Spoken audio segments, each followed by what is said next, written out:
Did we all actually freeze frame then? We did. We did.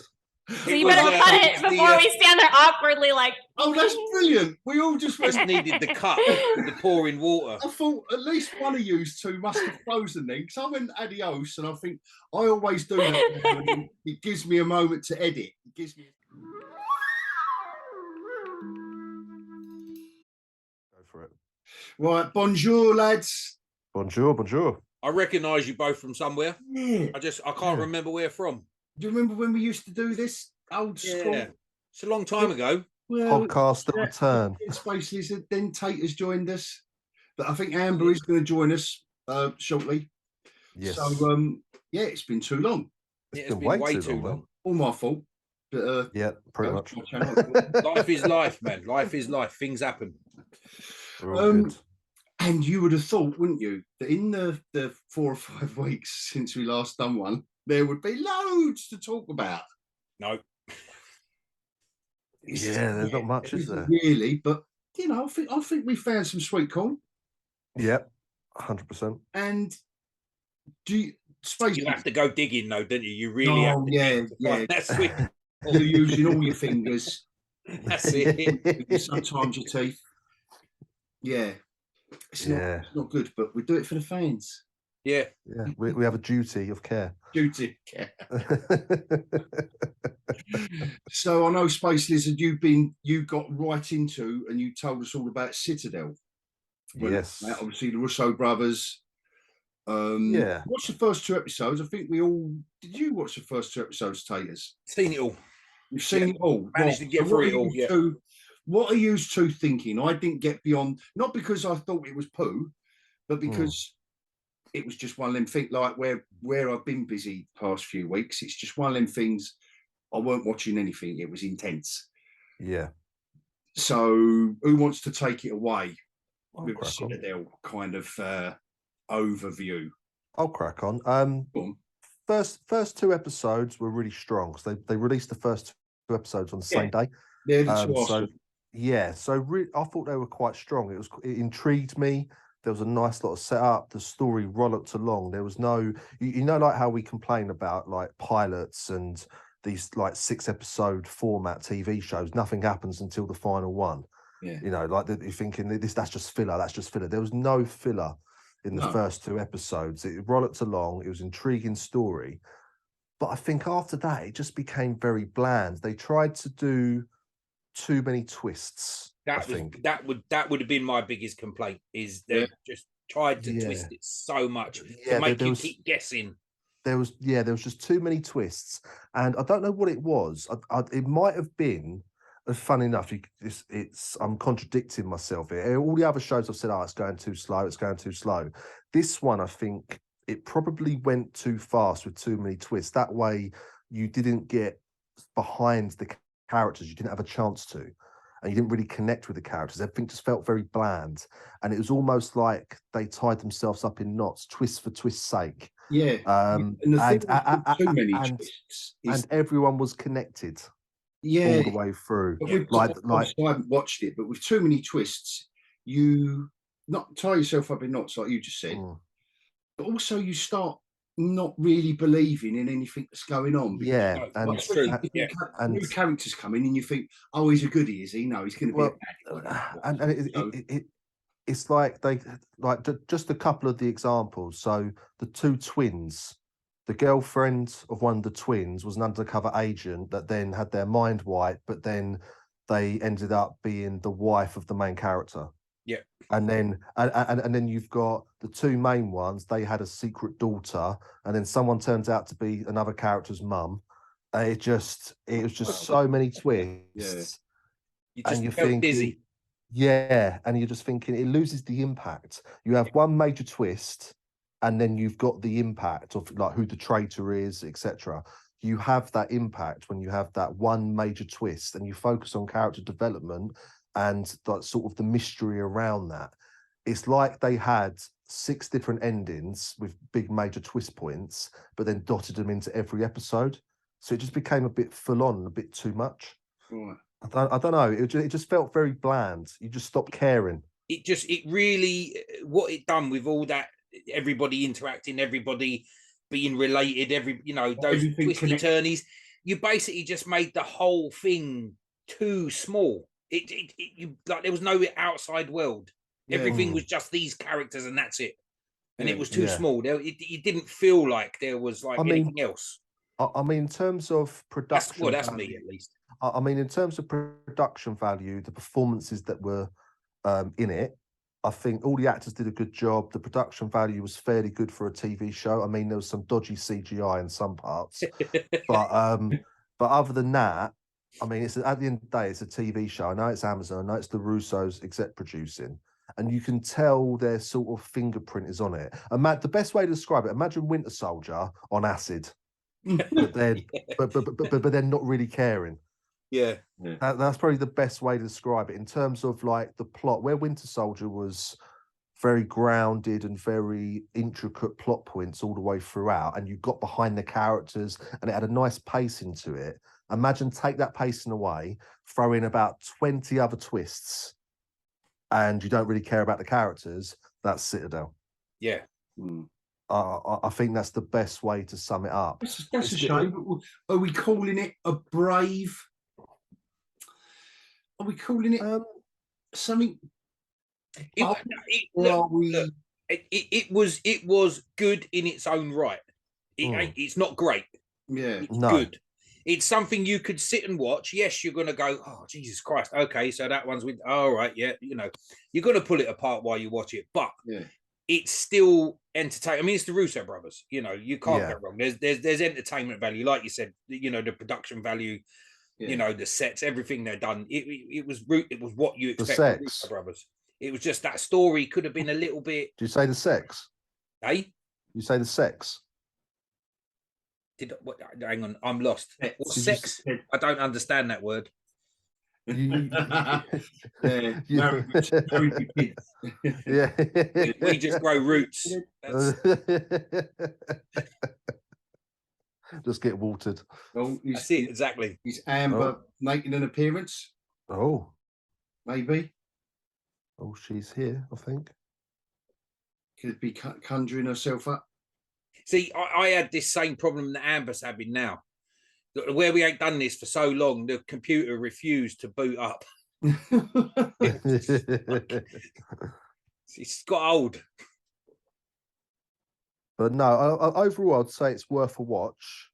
But don't go in, lower the expectations a little bit, turn your brain off. You could be entertained. It's worth a watch. It's probably better than most of the crap that's out there, to be honest. But overall, it wasn't the best. I'd probably score it like a 6.5, maybe. Yeah, I was going to say. But Liz, if it come on and there was nothing, would you watch any of it again? Potentially. You may. I don't think I would. I think I've seen it once. I think I'm all right. Hey, Amber. Amber, you all right? Oh, we're doing sign language. We can't hear you.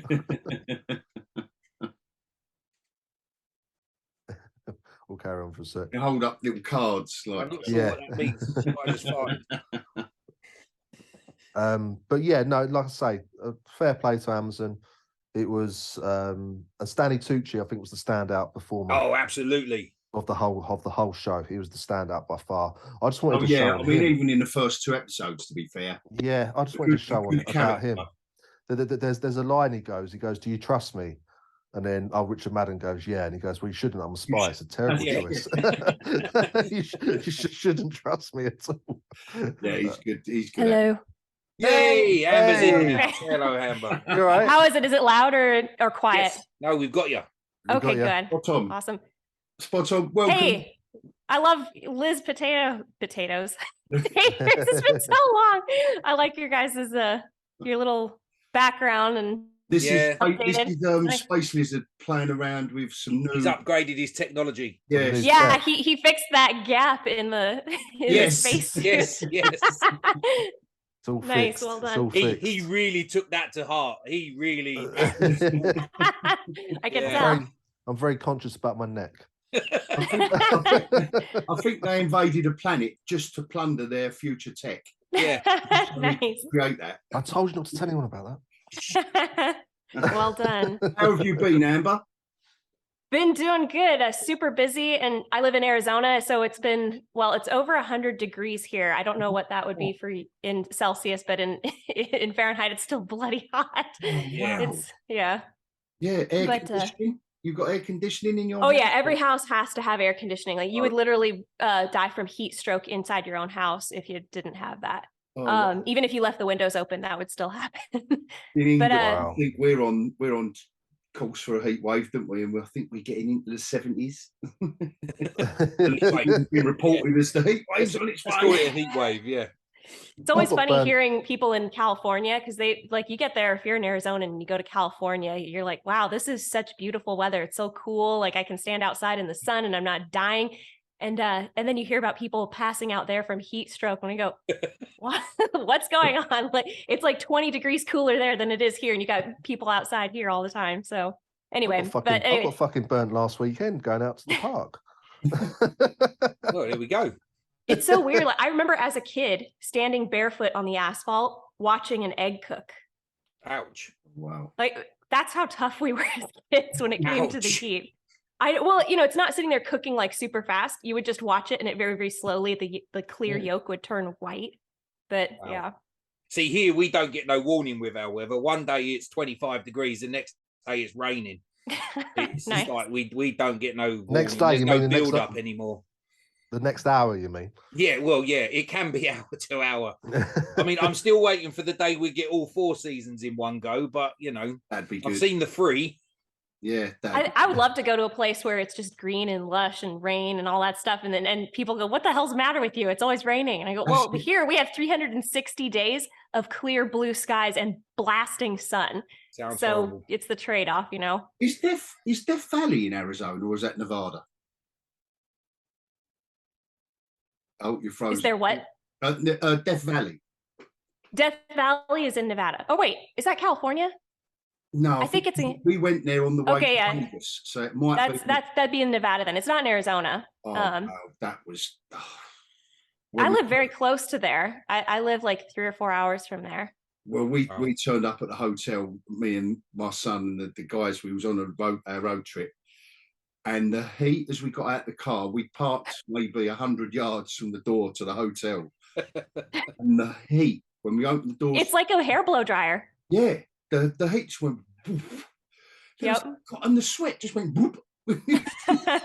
Immediately sweating. It's like, and it was like when we got, they could obviously tell we were not natives. We got to the reception, the doors went shh, and we collapsed in the floor. We left the luggage in the car. It was just like, are we gonna make it? We're gonna make it. Even the locals do that though. But yeah, it's most people they turn sort of nocturnal here during the summer. You don't go outside when it's really, really hot, but as soon as the sun is going down, you've got everybody going outside, people staying out late at night. So right. Yeah. But no, one of the nice things is that we get this weather so often that oh shit, I forgot where I was going with this. Never mind. It was something to do with what you were talking about being the locals. Doesn't matter anyway. Who gives a care? We're talking about the weather and everybo's health. Yeah, but it is the new thing right now. So everybody's healthy and the weather's finally the Weather Channel. So we've kind of gone through Citadel. I don't know if you see that, Amber, did you? No, so I got your list, and because it's nighttime weather now, I was in bed and I was like, what's a hogCAST up to? Like, oh, they're on in an hour and a half. Yeah. So I actually got up, turned my laptop on, and took, congratulations, we're gonna run an update right now. That's it, yay. So Citadel, okay. So anyway, we've run through Citadel. If you've seen that, if you had any thoughts on it, watched it. So nope, I missed nothing. Fubar. Oh yes. Yeah, what the hell is that? That is Arnold Schwarzenegger. Arnold Schwarzenegger. New series on Netflix. What? I didn't even hear about this. Oh, it's so much fun. I was very skeptical. It quietly dropped. Yeah. And I saw a trailer for it, didn't think much of it. I just thought it was a film. And then all of a sudden it just popped up on my Netflix. 8 episodes. I've done the whole lot. in like one night, one Yeah, session. you fell in love with it, didn't you? Oh, was that It good? was awesome. I loved it. It's back to basics, old school fun. Yeah. He's a CIA operative that's coming to the end of his career. He's got an estranged wife. He's got a grown-up daughter and a grown-up son. He's about to retire. He goes on a final mission, and he's got to extract an operative from this mission. When he gets there, it turns out the operative is his daughter. And it is well balanced, very humorous. They get some old school lines in there, like Chopper, and he takes the piss out. He takes the piss out of Danny DeVito. There's some really good humorous moments. Wait, in there. Danny DeVito's in there? No, just by name. Just jokes. Okay. Little From little Twins. jokes. Yeah, it's like an echo of True Lies in a way. I was about to say, I'm getting True Lies vibes here. Yeah, it's like a little echo. There's references to pretty much all the old school Arnold films. Oh gosh, I got to see this. The whole thing. It's well worth a watch. I don't know if I'll binge all 8. Well, I haven't binged all 8 episodes. Like I didn't fall in love with it like the Alien did, but it's well worth a watch. It's just Arnold Schwarzenegger. You got to love it. It's Arnie. Oh, definitely. And you know what? He's still got it, mate. He's still got it. His delivery in terms of like the humor, like the lines, where he just delivers like he always used to. And what I liked about it, because the danger this show had was he's the old guy. He hasn't got it anymore. The daughter's going to be amazing, and she's going to show him up every single time. Yeah. She's perfect, etc. It doesn't do that. No. Yes. Like she thinks she can do that, and he puts her in her place. And then there's throughout the rest of the show, there's times when she's like, no, that's old school. Like, this is a better way of doing it. And then he sort of agrees and comes around to the idea. But then there's other ways and other times when he shows her up and gets the best of her. So it's a really good back and forth between the two. Very good. All the characters are really well fleshed out. It's a very diverse cast. But the cast each character is very well fleshed out. It's got their own personalities, and they've got some very nice little arcs with their characters.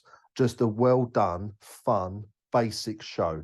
It's not the best thing since sliced bread, but in terms of how basic it was in just delivering some entertainment, some humor, and a story you can get into, it was very good. I've thoroughly enjoyed that. I highly recommend it. But the diversity in this as well doesn't detract from the story. No, exactly. They've just made it a reflection of the real characters. World. That's it. This is this character. This is this person. This is their background. Arnie's white. His daughter's going to be white. So, or you know, and you know what? It's like the humor. There's some good action scenes. There's some funny bits. I like how they sort of tied in his history with the bad guy of the show. Yes, it's good. That was very good. How they did good that. Cast. Yeah. Oh yeah, very good cast. How they sort of tied in the history was Arnie, as back in the day, he was undercover with this sort of like terrorist, like gun smuggler and like weapons maker, and he had a son. Arnie took him out, but he felt bad for the son, so he put the son into school and basically raised him as a second son before coming away. And then that guy is now the bad guy of the whole show. So you got that sort of father-son sort of relationship between Arnie, the hero, and the bad guy, who's, I can't remember who's played by, but I recognize him. That is such a great dynamic. I love it. That is a great idea. It did work really well. It worked very well. But yeah, retired CIA guy and with his daughter who's in the CIA. They've both been and I love the fact his cover for where he works. He sells gym supplies. Yeah. So good. So from CIA,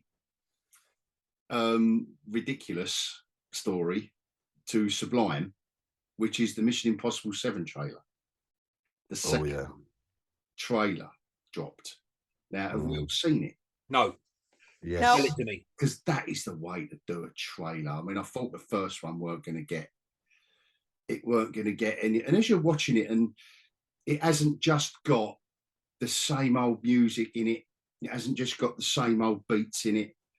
You know, like that grim cello music that goes whoop, whoop, whoop, and it builds up to some drums at the end, and there's an action. it's just a proper trailer, and it's got that hint of the theme tune in it. Yeah. Everything you want is in it. There's even a hark back. I don't know if anyone, well, it's only Liz who's watched it, but you watched all 6 of the films recently, didn't you? Yeah, I watched them all around Christmas. Did you notice that they more or less recreated a scene from the very first one, the Brian De Palma one? Yeah. Where that guy is talking to him, and it's like a bit of a Dutch. I think in the it's a Dutch and did you notice the fight on top of the train? Yes. Yeah. So that's almost a homage back to the original as well. The fight on top of the train.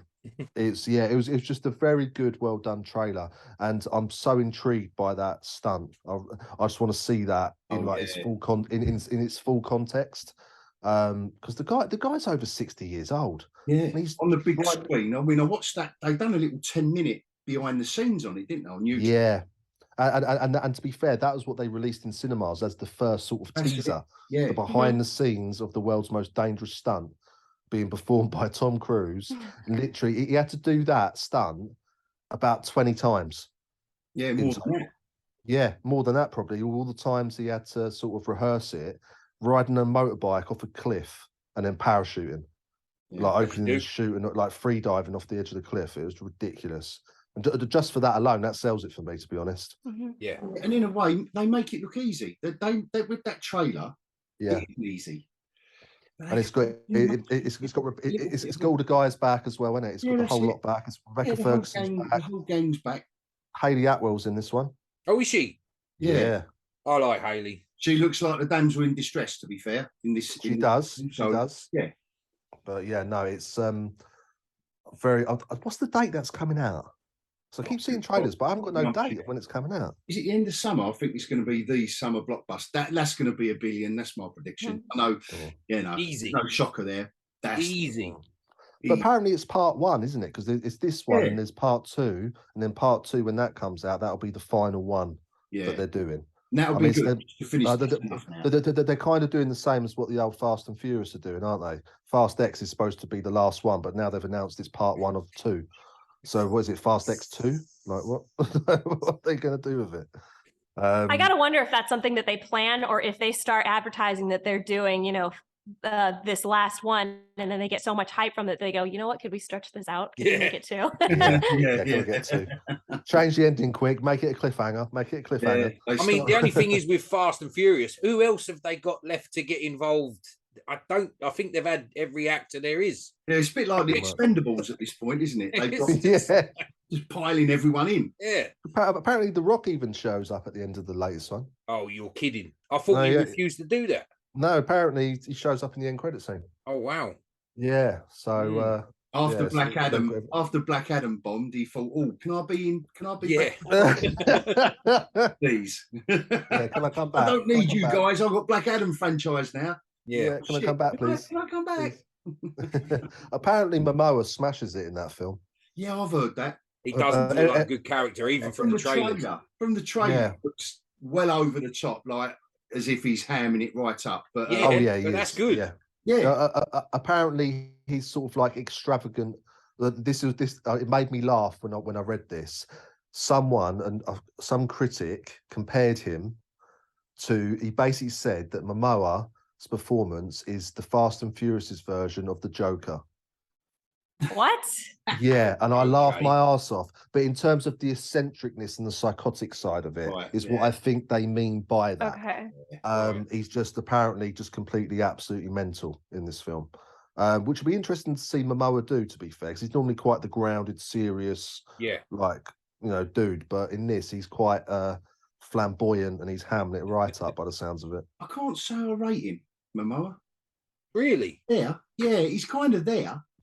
I think the only thing he's done that I really didn't like was Conan. That didn't work on any level. No, I mean, don't get me wrong. He looks the part. Mm-hmm. Who am I? I've just been like kind of half gushing about Arnie, and in that first Conan film, he couldn't act either, but he didn't need to. He just had to be there, and he just had to have people on horses ride against him and fall off, and he just stood there. But Momoa, I've got to say, he did look the part. Was it Conan? Not the Destroyer, was it? No, it was just, I think they redone Conan the Barbarian. So Conan again. Yeah. He did look the part, but that was another. God. I remember him all the way back in Stargate Atlantis. See, that's where I like him. Ronan Dex from Stargate Atlantis, yeah. Low. I remember him all the way back then, a long time ago. Wait, Momoa was in that? Yeah. He was in Stargate Atlantis, yeah. Yeah. He was in I thought he got his start in Game of Thrones. Like I was like, who's this guy? No, way before that. He was originally he was Baywatch.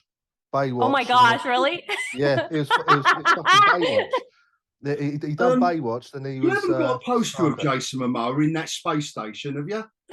Liz? No, we took it down. You know a lot. He's got a tattoo done. No, we took it down, mate. You've done a lot of research on the background of this actor. On his little scaly chest, he's got his face. That's it. I heart Momoa. Yeah. I heart Earth Momoa. And the other trailer. I was about to say quickly, just talking of Arnie quickly, the Arnie documentary comes out on Netflix next week, which I'm very much looking forward to. Yeah, it should be interesting. The guy is interesting. He's had an interesting history, and he's one of those goal-oriented guys. I think there's a quote of him saying, like, I'm going to move to the United States. I'm going to become a big Hollywood star. I'm going to marry somebody really rich or something like that. Like, he was specific about the type of rich person he was going to marry. And he's like, and then I'm going to run for president. It slowly evolved throughout his life. I've got all his books. It slowly evolved throughout his life. Really? I've been a fan of Arnold since I was a kid. So, nice. Yeah, there's a lot of history there. But it did evolve. Favorite Arnie film? For me, personally, True Lies. Sorry. Unfortunately not. No, Conan the Barbarian. Okay. It's a good one. It was like the first Arnold film I ever saw. And it was just Terminator. Everything I wanted to do. Terminator 2 for me. I'm gonna have to say Predator. Those are they're all great. But my favorite is that first one, the one where I first discovered Arnold Schwarzenegger. Yeah. I mean, the first Schwarzenegger film I watched was T2. That was the first film. Oh no, I'll tell a lie. Because of the generational thing, the first Arnold Schwarzenegger film I watched was Last Action Hero, and and fucking Jingle All the Way, the Christmas film that he did. That is a good one. That is a legitimately funny movie. Yeah. But no, T2 was my first main memory of him. And that was a very good film. But no, Predator for me was the one that sort of captured the imagination. He does have a lot of good winners in there. You know, every one of the movies that was mentioned just now is pretty damn good. I mean, at least by today's standards. Yes, well, I mean, it's not hard. Did you ever see the film? I think it was called Maggie. Did anyone ever see that? With the zombie daughter. One. Yeah, he was actually playing a serious role. It was quite strange to see him. Really? Yeah. It was really strange. He's basically like a grieving father. His daughter's a zombie, but turning into a zombie. Yeah. And it's actually quite a serious role for him. It was quite. When did that come out? That was in his in-between years, wasn't it? Yeah, that was probably about 6-7 years ago, probably. Yeah. Okay. That came out. Yeah, it was an interesting one. What was that one he did after that? In the where he's a cop in Last Stand. Yes. Last Stand. Yeah. The Last Stand. Oh, that was a roll romp again. Yeah, but I've watched it a couple of times. You've got that old Eddie Knox, is it? What's his name? Johnny Knoxville, whatever his name is. Johnny Knoxville. The bloke with all the guns, and that's it. Just full of weird and wonderful characters. Yeah, I really enjoyed that. Yeah, Last Stand was a good film. Yeah, really. He's just one of those guys that, when it comes to films, he knows what he can do. He knows what his speciality is, and he just does it all the time. He just keeps doing it, and that's probably why I like this Fubar, because it's the first time I've seen him in a series, but it felt like an Arnie film. It felt like a good, fun Arnold Schwarzenegger film. That's it. So, are you saying that space lizards seem to like muscly men, didn't they? I was about to say that's where you're going with this, isn't it? Is there any other muscle-bound cinema heroes you want to talk about, Liz? Stallone was quite cool back in the day. The muscle-bound edition of hogCAST. We can change it up to actresses that I like if you want. Oh, it's too late to stick on Earth at the moment, mate. You can be whoever you want to be. So we aren't sitting in judgment. You like sweaty, muscle-bound men, you go ahead and like them. Anyway, on that bombshell, on that note, come on the other track, Dune 2. Oh We've yes. all seen that. Please. Jeez, it's. I've been out of everything for pretty much since we last recorded. Oh yes, Dune 2 that's a trailer. Yeah, that is a trailer.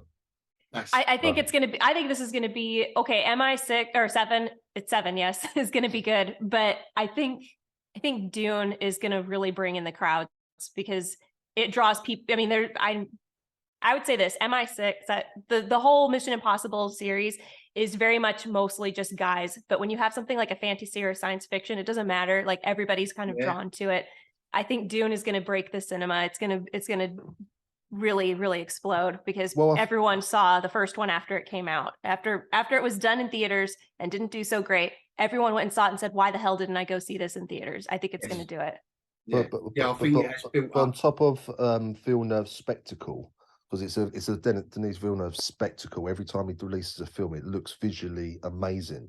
But on top of that, the actual heart of Dune. I know Dune was before, but it's essentially Game of Thrones in space. So you've got all those fans that the normies that would never have watched Dune originally, and they're probably starved. They want something. They want the new Game of Thrones in a way, and they're starved of it. Okay, they got House of Dragon, but it wasn't as good. No, still starved of it. And this comes out. Okay, it's sci-fi. It's in space, etc. But there's elements there that are similar. Yeah, in terms of the fantasy side, the houses, etc. So I think potentially the timing of these films being released has helped it massively. So I think it's brought in a bigger audience than it normally would have if there wasn't a Game of Thrones or something like that beforehand. I do think that might have helped it. And it's a big gamble as well because this is the war one. This is the action. So I heard that isn't the last hour supposed to be just one great big battle sequence? Yeah, so they say, but even the book, like where they cut off, literally, you get to midpoint and then it's way all the way down to the end. Setting, I can imagine if I read that in the 60s, you're thinking, oh my God, there's got to be a second book. Like, how can you leave? I can imagine the impact of that book when it was first written. Do you reckon he's going to get it all in this, like the entire first book, all in this film? He'll have to. I think he has to. And I don't know. If we get to the end of this and he says there's part 3, I think there'll be hell to pay. So I never read the book. The first film, was that literally like the midpoint of the book? Yeah. Yeah. Okay, cool. Nice. And I think this second bit, the second half of the book is going to be easier to do with the characters. Like the Harkonnens are quite. You haven't got to do a lot of prep building up Harkonnen characters because they're just what they are, aren't they? And then I was really surprised they didn't do more in the first movie though with Fade Rautha and then Thufir Hawat because they play big roles in the second half of the story. And they were barely, Fade wasn't there at all in the first movie. So my big question is, how are you going to introduce a new antagonist without him feeling like a throw-in? Yeah, that's good. That's a good point. But there wasn't even a mention of Fade, and he was a big thing in the Baron's mind, was that Fade was, the one that he's like, you are, my beautiful. Well, it wasn't his son; it was his nephew, right? Wasn't it? And you are the one who's going to continue my line. It was a little bizarre how he felt about him. Sting, wasn't it? That was Sting in the David Lynch film. Yeah, that was. But even he in the David Lynch film appeared in the early half. Yeah. He just was there, coming out of the steam room with his wing underwear. One for the space lizards, that was, wasn't it? Yeah. Well, so Liz, Fade is basically House Harkonnen's heir, and he was supposed to be the Bene Gesserit. How they've been manipulating the bloodlines to create the Kwisatz Haderach. it was either going to be, it was basically Paul was supposed to be a girl and was supposed to marry Fade. Okay. Was supposed to marry the son of House Harkonnen. And that would have brought the houses together. It would have been like a huge, powerful union now that could take over the Empire. And since that doesn't happen now, what you have is you have Fade versus Paul. Like they're now on opposite sides of the same coin, and one of them has to win. And that hasn't been built up to in the movie at all. Okay. So I was worried that that's going to feel like something that they just toss in the second movie. If it was my movie, I would have brought it up. I would have at least had the Baron talking about Fade and how Fade is the hope of, he is the future of House Harkonnen, something, but he's not even mentioned. I wonder why they do that. Now you're mentioning it, Amber. I wonder. It's a big deal. Conscious decision. I suppose we'll only find out when we see the films, because obviously the thing I liked about the first film was it was an adaptation, but you still can't cram. I just love it when they adapt it. Yeah. They don't shit on it. They adapt it. Mm-hmm. It's a film. It's not a book anymore. It's not a comic. It's not a colouring book. It's the film of half the book. Yeah. I wonder if they just get to a point where they discuss are there too many characters in it? No, because Fade's in the second one. Out completely. Yeah, no, what I mean is there too much to process in the first film? No. Do you think definitely not. Was? All it would have taken is a couple of lines mentioning that Fade is the future of House Harkonnen, or even have the Bene Gesserit saying, you've screwed up our marriage plans between House Harkonnen and that's because remember when the mother, what's her face, was talking to Jessica saying, you were supposed to bear a daughter. That's where you mention it. Now you've screwed up our plans for joining the two houses together. That's all it would have taken there. And then with Thufir Hawat, I mean, he basically stood on the side of the king and gave a calculation of, how expensive something was going to, space travel was going to cost. And then later he shows them that their mining machines or whatever aren't working. He was like a nothing character in the first movie. He's a huge part of the second half of this story. I mean, I don't want to give spoilers away, but it's a big deal that he was such a good, I forget what the name of it is the human computers, basically. He's the telepath kind of, It's not telepath, but he's just he's super calculative. Like he's a strategist, and every house has one, and he was coveted. Like the House Atreides had the best one. Thufir Hawat was the best strategist that there ever was. Everybody wanted him. He's still alive, and he comes up in the second half of this story. And it's important that he was so coveted, and his role in the family was much bigger. So I'm wondering how they're going to bring that up as well. Or if it was me, I would say you just have to cut the whole Thufir Hawat thing out. I don't know how they would get past it. It's a big piece of drama that would be lost. But the Fade Routha thing definitely can't be dropped, because there's and it isn't. We can see that. Yeah. I mean, that's some good imagery in that trailer. Who's Florence Pugh playing? She's playing the Princess Irulan. So Irulan is, if you read the book, she is narrating a lot of what you're having in the book. Okay. Gosh, I don't think it's a spoiler. Well, I've read the book, so yeah. I don't think it's a spoiler. Like if you read the book, like very early, she ends up being Paul's wife. Okay. And that's not a spoiler, I don't think, because if you read the book, it's like one of the first things that you read about is that she ends up married to Paul. And she's reading the history of House Atreides and the Empire and how basically he came into power and how he became this religious figure, and giving insight from the family side, if that makes sense. They do excerpts. Yeah, that's quite cool. I'm tempted to reach for the book, but they do. I've got the big fat leather bound one with the gold DUNE, like dog-eared paperback probably one of the. I had one of those too, but I lost it, and then I found this one on eBay for like $20. I was like, mine. It was. Nice. I think it's like it's like $100 book, and I got it for 20 something. Nice. But the Irulan character does not do much within the narrative of the story, but when if you read the book, though, I mean, everything is pretty much through her perspective. So it's going to be a weird role. She is important, but she's just kind of a side character, sort of standing there as far as the plot that we're going to see play out. I don't know what they're going to do with her. The thing is, though, I trust them. I do too. Yeah. I know we've got like our little concerns, or a little niggle of why 5 wasn't in the first film, but I've got to admit, I'm relaxed and thinking, I just can't wait now. Yeah. I just can't wait. And when we got to the end of the first film, like when me and my son went to watch it, and that was in proper IMAX as well.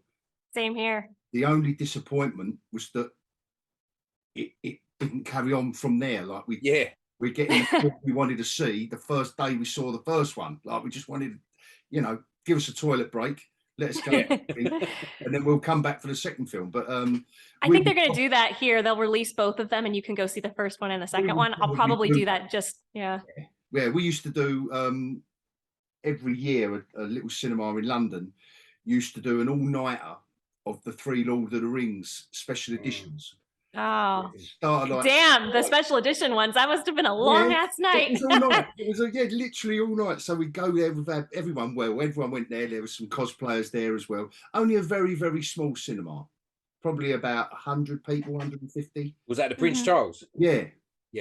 And it was one of the weirdest things to go into the cinema in daytime. Watch these 3 films all through, and then you come out blinking into the daylight like Sunday morning. Like, wow, I'm gonna go and go to bed now. It's one of the weirdest things, but just a good night. But you wouldn't see all 3 all the way through. There would be moments where everyone, and when everyone's nodding, when you're doing your turn awake, you're looking around and you're thinking, oh yeah, there's a few heads nodding here. But it was just a good experience. But anyway, I would do Dune and Dune 2 together all day long. Absolutely. That'd be superb. So moving on from that, I know it's a little bit, we're only relying on the trailer for The Flash. But the news, I'm going to say the news is looking good. Have we heard all the cameo rumours? No, go on. I thought I heard them through you, so. Well, the latest one is that Nicolas Cage does a turn as Superman. Really? Yes. They're going down that route. They're going there, Tayters. Did you ever see the original artwork or the original Nicolas Cage suiting when he was going to do Superman back in the day? I've got a video. I've got a Blu-ray that I bought at a Comic-Con years ago. The Death of Superman. Yeah, about the whole shenanigan. About the whole shenanigans. So, but I think who was the producer on that? The guy that was obsessed with the spider. What was his name? He didn't want Superman to fly. He didn't want him to wear a cape. He didn't all the things that not Darren Aronofsky. I can't remember his name. It was a bloody nightmare. At some point, but I don't know if I can go and grab it in a minute. What? The Blu-ray, that is. Yeah, right. The subject. But I think I'm going to say, right, like if we're going to do a little prediction, I reckon, as usual, it's going to be too long. I don't think they can. And this is something we're going to discuss a bit later on, actually, which is why are these very, very basic films so bloody long now? 2.5 hours just to get through these plots. You can't just snap anything along. Yeah. Reason Dune. We've just come off of talking about Dune 1 and 2, 2.5, 3 hour long films, and yet we wanted more. Yeah, they've got to cram in this dense Right. That's the key. You could have a long ass film and it will still be so engaging and you'll want more if they keep the pacing right. And what happens is if you get these movies where the storyline is pretty basic and you feel like they go on a side quest or something, like, why did they take so long to do this one thing? What if they just did this instead? It's obviously done in order to give actors more screen time, or characters more, it's basically fan service, oh, we want to have this happen. Liz had an interesting theory, as in go for it. It's screen minutes. Yeah, for streaming.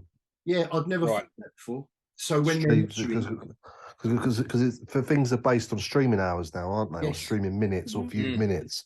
So by making a product longer, if someone's going to sit down and watch it all, you're getting more stream minutes, if that makes sense. So I think that might have something to do with it. I've never thought of that from that point of view before. I think it makes perfect sense to me. Yeah, I think that's really cool because could be. You go and watch something like Guardians of the Galaxy, like for 2 and 3/4 hours, and there was a good hour and a half film in that. Yeah. I mean, I've heard some early reviews and early reactions about The Flash. Basically, it's overall people are saying it's good. They're saying that you need to get through the first hour. The first hour is pretty much all Ezra Miller and 2 Ezra Millers for some of it as well. But once it gets past that, and once you get Michael Keaton's Batman, so apparently, so let me retract. So at the very beginning, there's like almost like a Justice League sort of style scene, and that's where you get most of your Ben Affleck stuff. Apparently, that's very well done. It's a bit of nice humor in there, but overall, it's very well done. Then it sort of just meanders, and he was literally all on Ezra Miller for about an hour, and then it kicks into the next gear, and then from there, it's literally all fun. Apparently, there's some like standout moments where literally people were cheering. And apparently it's just a good ride, and they treat Michael Keaton's Batman very well. But the biggest thing from all the reviews, it's a good movie, but Ezra Miller is the weakest person, and it's all centered around Ezra Miller. Have you noticed some of the posters have even got it's more Batman than the Flash? Yeah. But apparently all the cameos are true. But from one of the people that I saw an early review of, they've done these like sort of selected pre-screenings where you have to sort of apply and you can go in and watch it.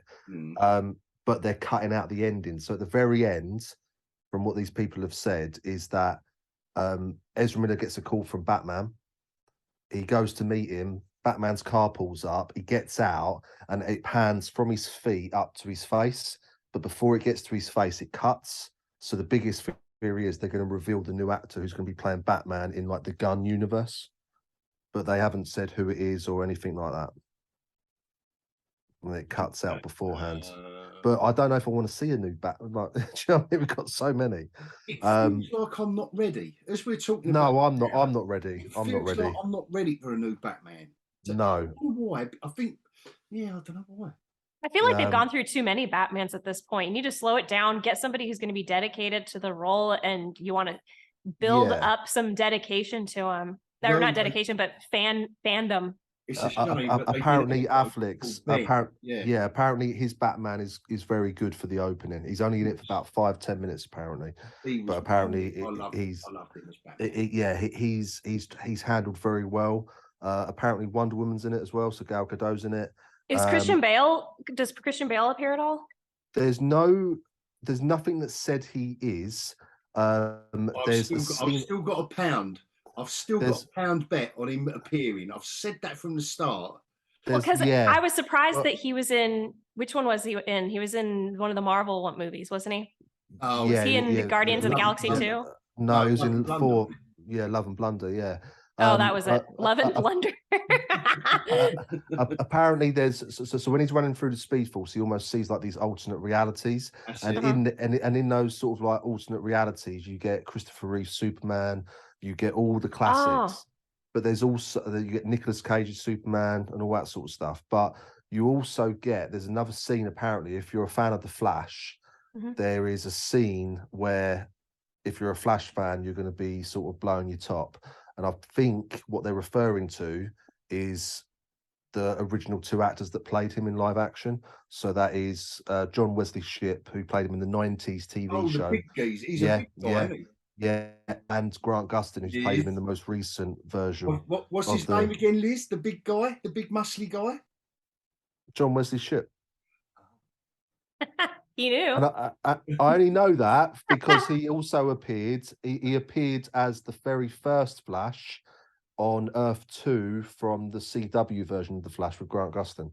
So he appeared in that multiple times. And he also... Did he wear many clothes, or was he... Of course he fucking did. It's CW show, man. Do you see him getting CW show, man? Wet? What is it with you? What is it with you tonight? Me? You're the one who I've seen you for fucking ages. I haven't spoken to you for ages. And you just, I come back on. I'm looking forward to seeing you and hearing from you. And all you're doing is giving me fucking shit all night. Prick. We're not judging you. On Earth at the moment, we can't do that anymore. We can't call people silly anymore. We can't hide them away when they're idiots. We've got to let them out now. They go, I want to be a girl. Oh God. Anyway, but apparently, if you're a DC fan, you are going to. So you see the movie Flash and the TV Flash. Yeah, and then the other TV Flash as well. Christopher Reeve. Linda Carter's in it. Yeah, Linda Carter. But where they're saying cameo, it looks like, I mean, to get Christopher Reeve in it, and it sounds like it's going to just be like a montage of pictures. Apparently, yeah. I'm not sure. Really a cameo, is it? It's just going to be showing a picture going whoosh, and then you know. Yeah, I'm not quite sure how they're going to get away with it, to be fair. But either way, like it sounds like there's some really good moments and references. If you're a fan of DC, and not even just like comic books, I think if you're a fan of the DC comic books, I still, of what I originally said, I think you're going to be a bit disappointed with this because it's a bastardization of Flashpoint. Yeah. But if you've watched the DC film stuff over the years, I think there's going to be enough nostalgia and enough cameos from all the DC films over the years. We're going to go, oh, that was awesome. Yeah, I think slight technical issues. Sorry about that. That's all right. But yeah, so yeah, so and that's probably going to be what, 4 hours long. Because I must say though, from the latest trailer, the CGI did look very shoddy. I mean, that skid scene where they're all skidding, it looks so bad. All 4 of them, like super, like Misery Guts, Supergirl. Yeah, they're all just skidding along. It looks so bad, and I mean, I'm not being funny. This film was filmed. This was filmed pre-pandemic, probably about a year before the pandemic kicked in. You've had all that time. I know they've done some reshoots, but you've had all that time, and you can't get your CGI right because it looked terrible. Batman doing the trailer as well. Oh yeah. He don't do that. Like, come on, he's not a superhero. He doesn't bounce off of spaceships. That's not what he. Anyway, we've got to wait and see. But yeah, so let's talk about the length of movies. That's what she said. Of movies. I'm glad you added that. I paused. Who's going to jump into that door I just opened for everyone? So we've kind of touched on it. Jeez. I didn't think we went there. I thought we didn't go there. We're going there. We've touched on it. The overlong movie run times.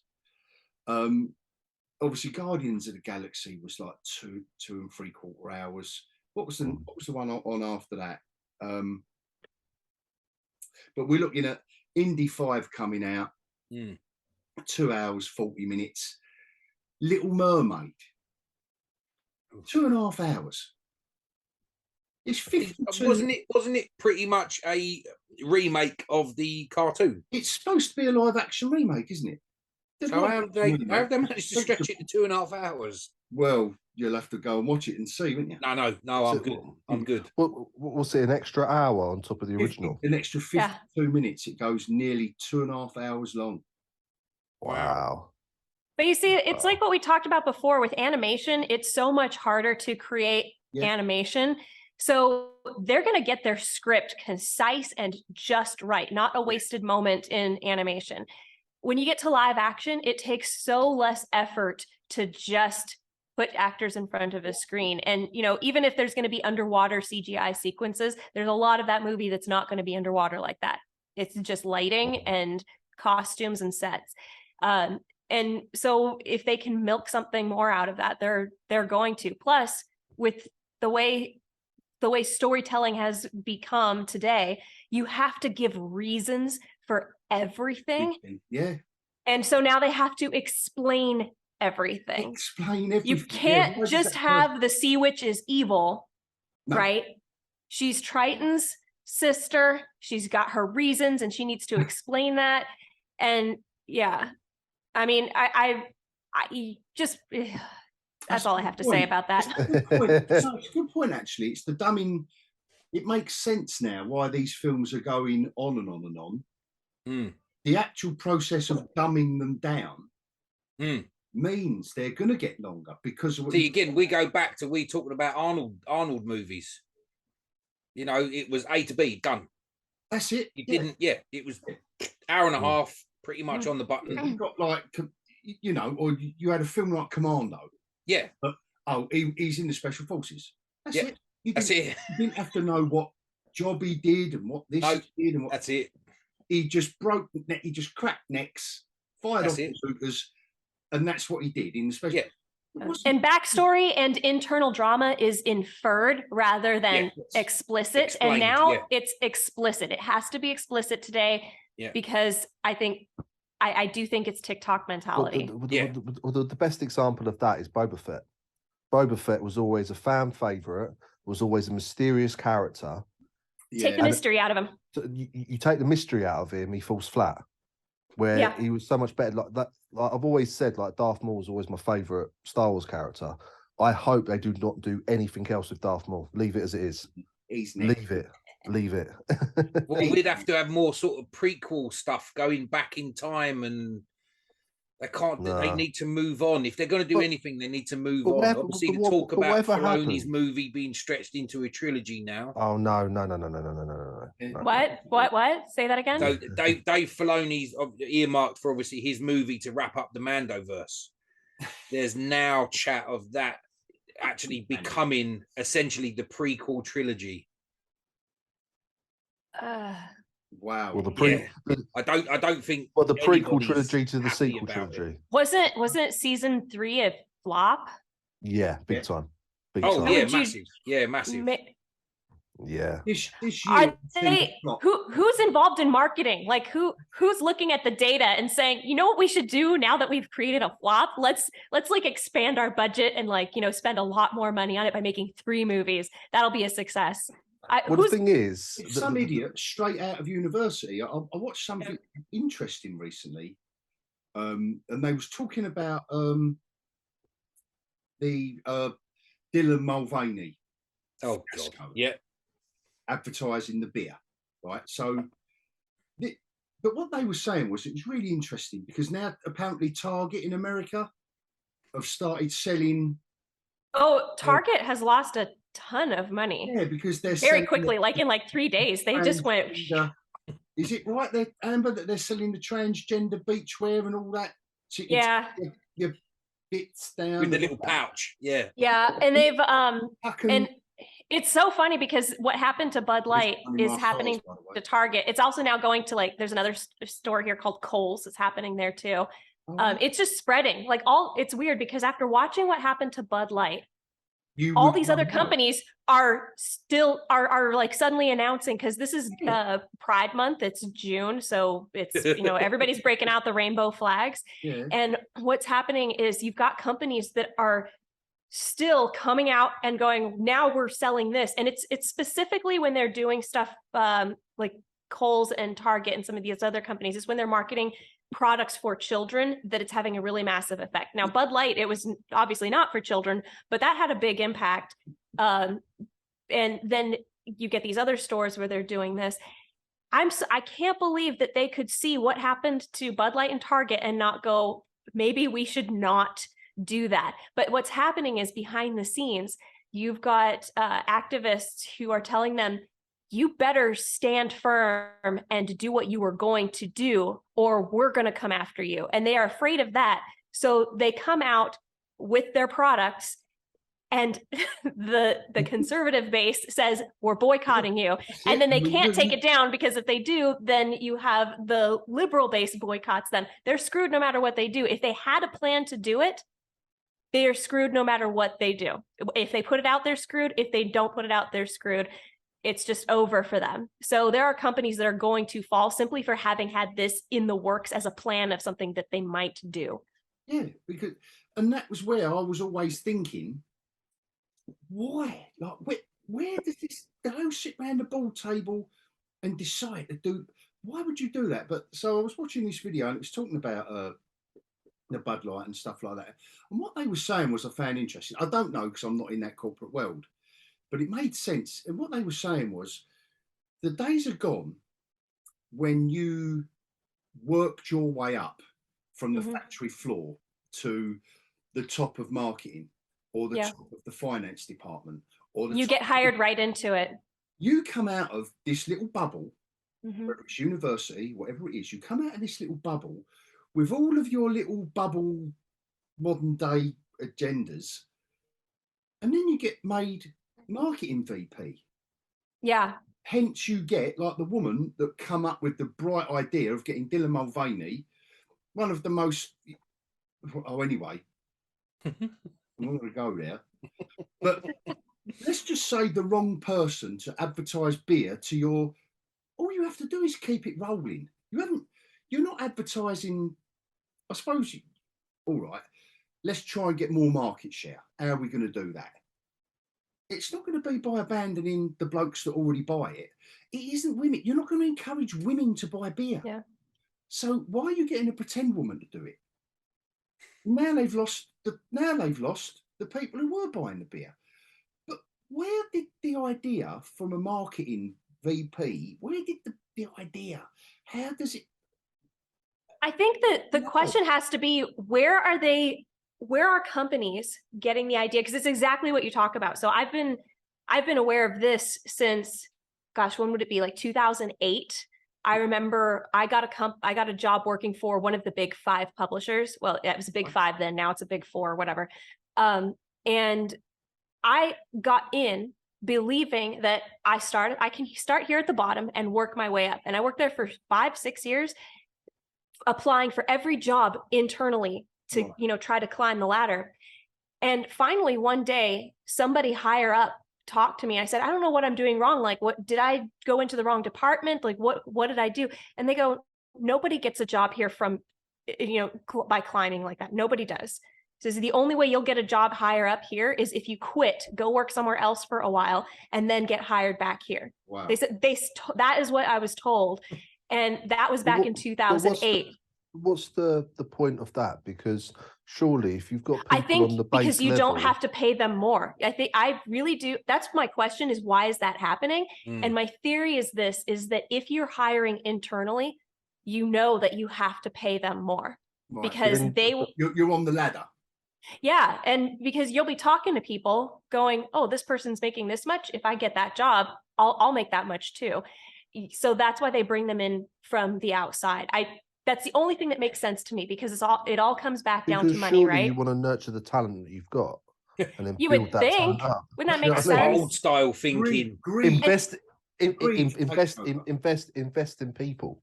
And here's my other theory, and it's related to what you just said, Liz, is that somehow these companies are believing the universities when they tell them, we've done these studies and found out that if you do this stuff that we are teaching, it will explode your business. It will go way big, and they're believing this. And so that's why they're turning to these university graduates fresh out of their desks and hiring them in these high positions, because they are believing what they're being told by the university. I believed what I was told by the university. So I wanted to work for a magazine or a publishing house writing content. And my university told me, do not get a creative writing degree. You need to get an English literature degree. That's what you need to do. And they pulled out a gigantic stack of papers, each one explaining why this is the degree that is going to get you that job, right? And I believed them, and I went through with it, and found out later I was sabotaged, because you get this degree and it automatically disqualifies you for any of the master's degree or doctorates that I would have wanted to switch into. And I couldn't double major, and I couldn't get a minor. They're like, I was like locked into this one degree. And I got out and went and started applying, and finally spoke to some people in the editing department of a very successful publisher here in Arizona.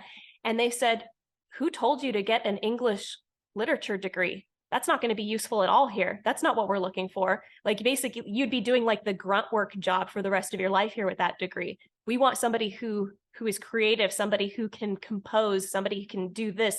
And the universities, they live, like what you said, Hog, in a bubble. They think that everything that they're teaching, everything, all this information and data that they're getting, that is the absolute truth of the world. And they send out this, broadcast, this is where the world is going. And everybody else on the outside is going, that sounds nuts. But, they are the universities, and you've got older generations going, I got my degree from my university. I had a great experience going to school, and you know what? They prepared me for the job that I have now. They must be right. So I better listen to what they're saying. So that's the other theory, Liz, is that it's either about the money or it's about believing the universities know what they're talking about.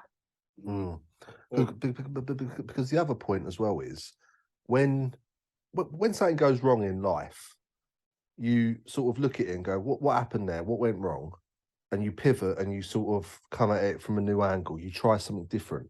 Yeah. So when let's take Disney as the prime example, phase 4 of the MCU, what's gone wrong? It's gone tits up. We was right up here. We was the pinnacle. We was the absolute top. We took over cinema, and then all of a sudden it's just crashed. What's gone wrong? And you have to change your game plan. You have to look at, well, I can tell you exactly what's gone wrong. You've done too much content. You haven't got good writers, and you've put out shows that should have been films that should have been shows, and you've just completely fucked the whole lot. That's what went wrong fundamentally. Yeah. But fundamentally, you didn't have no stories. That could have worked if you had good writers giving the good stories. And it goes back to what we've just been talking about. But you have in to the corporate world. But you have to pivot. Yeah. But when that data comes back of this hasn't been well received, that fans aren't liking it, the viewing figures are down, we haven't made no money off this. Well, why? You've got to pivot and ask those questions and go in a new direction. And, you've got stuff that's worked for 10 years with Marvel, and then you've got the last 2 or 3 years where it hasn't worked. Well, just go back to what you were doing. Do you know what I mean? Just go back to what you were doing. Let's hire the right people for the right jobs, and let's just crack on. Yeah. Or do you think the right people have decided to move on? Do you think that could be an issue as well? I think they have, to be fair. Yeah, I think they have. But then you get someone in like Sam Raimi, and he ends up delivering Multiverse of Madness, the Doctor Strange movie. And Sam Raimi is a good director and knows what he's doing, and he delivers a piece of shit like that. But then it's like what we spoke about before: are the directors actually directing, or are the directors being directed? And that's the. I think it's that. And that's the thing. It's the. I mean, at the moment, we're going to be starved of any sort of entertainment with all these strikes that are going on, aren't we? Do you know what I mean? We've got another couple of years, haven't we? Yeah.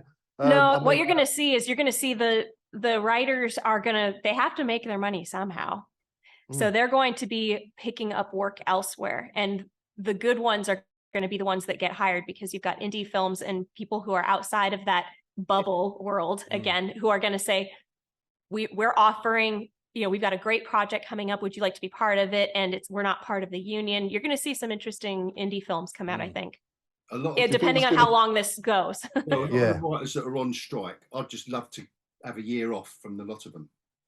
Yeah, I'd love to have a year off from the lot of them and just use. I bet there's a bloke. I bet there's one of the runners on one of the Marvel sets that has got some good ideas. Just bring him in. Yeah. Did you see part of their terms? They can't be any worse, can they? Did you see part of the terms of their what they wanted about the AI? No, I haven't seen. Go on. Okay, that was the one thing I didn't look into. What is that? What's going on? So basically, they were saying that the use of AI, because it's a new technology. I don't know if it's been used yet or if it's going to be used. I'd imagine it's been used a little bit. Where basically it's like that. I can't remember what it's called. GB something. ChatGPT. Is it like the kid robot in She-Hulk? Yeah. Have you guys not been able to play with AI over there? I mean, I've been playing with it all the time. It's fun. It's a little disturbing. Okay, so it's cool. My daughter's got it as part of her work, and she started using it more and more. You know how like we use Google now? Yeah. That's that. Now it's ChatGPT. Tell you what, that shit, man. So there's you start on that. Anyway, go on. So part of their demands was that you have to have a certain amount of writers on shows, a certain amount of pay and all that sort of stuff. But it was also saying about the use of AI and how there can only be limited use, if any use of it. So I agree. The writers are scared of this AI. Well, okay, then here. I understand their grievance and their fears. I understand their because as far as I understand it, you could literally upload all the information from, say, let's just take Marvel as the example. Upload all the information from the MCU and go write me the next Avengers movie. Yeah, basically. You can. There's actually whole entire books that have been published now. Yeah. Have been written by AI. So I've been following this one girl. She must be like fresh out of high school, but she has published now, I think, 2 books, and they're fantasy books that were written entirely by AI. And she guided it, she did it chapter by chapter, and then she went through and made sure that it all sounded nice and good. But then she published it. Like 90% of the work of writing a novel and coming up with ideas and making sure that, loose ends are tied up and there's progression that makes sense was all done by AI. Lazy though, isn't it? It's lazy. It just means you don't have to be a creative person to write a book at this point. And, so my job has been completely replaced by AI. I'm an editor and I'm a content writer. Both of those things are gone. You have something, let's say you've written a novel or you've written a blurb for a website, just spit it into some AI and say, can you please edit this? Can you please check for grammar? Could you please give it the vocabulary of a college doctoral professor or whatever, something, and it'll bring it in seconds, give it right back to you with exactly what you have asked it to do. I don't like that. Well, slight segue from using AI for writing. Did anybody hear the news of what happened? I think it was the end of last week or beginning of this week with the military AI. So it was an American military AI with the drone. Yeah. So they're in a simulation. They're using AI to fly this drone and man this drone, and the operator has the ability to kill the drone. So he's barking orders at the drone. You go and do this, being flown by AI, and it's got its targets. He then, within the simulation, tells the drone to stop, and the AI doesn't want to, so it turns around and kills the operator. No. Yeah. What? That was in a simulation. Shit out of everybody. Yeah, everybody's pretty freaked, and it's one of those things. The rise of the machines. Yeah, Skynet's born. Well, everybody's looking at that and going, this was a simulation, and the U.S. government is, saying, oh, no, this is actually a good thing. We're learning a lot from it. Like, when has anything gone wrong like that with the government? And they say, oh, no, everything's going to be fine. And it turned out fine. Like, never. So, yeah, it's, we're all, it was freaky. But we can't wait to erase ourselves. Like, we want driverless cars. We want ChatGPT to write everything for us. Where does the human being interface? Right, do you remember the movie WALL-E? Yeah. Yeah. Yeah, we're going to be those roly-poly people in the little things. Yeah. Yeah, but the problem is when you when you watch entertainment, like part of what makes someone human is the creativity. And when you get that sort of pure creativity, like Star Wars, like Lord of the Rings, and stuff like that, you can't beat that sort of immersive creativity. And at the end of the day, an AI is not going to do that. You'd have to guide it, and it makes people lazy, and it sort of hinders that creativity, and it stops that creativity because you're relying on something else. And well, you think about it, I don't like that direction at all. I don't like it. No. If you think about it, I mean, so creativity is the ability to take what you know and do something different with it. And it's what makes us human. It's why we evolved. Yeah, but so this is why AI is considered creative, because you could take, all right, let's take the entire Star Wars universe. Every script for any Star Wars story can be fed into AI, and you say, come up with a new Star Wars story. And what it'll do is it'll look through everything and say, what has not been done before? And it'll come up with, 10,000 stories that have never been done in the Star Wars universe before. And it'll take little bits of all of it and say, here's one possibility. And then 5 seconds later, here's another possibility. 5 seconds later, here's another. It'll give you like 20 different options in seconds for what story you could do that has not been done before in the Star Wars universe, but will still fit in with all of the rules and all of the storylines that have been set up already. Everything that's canon, that is. I know there's the official Star Wars canon.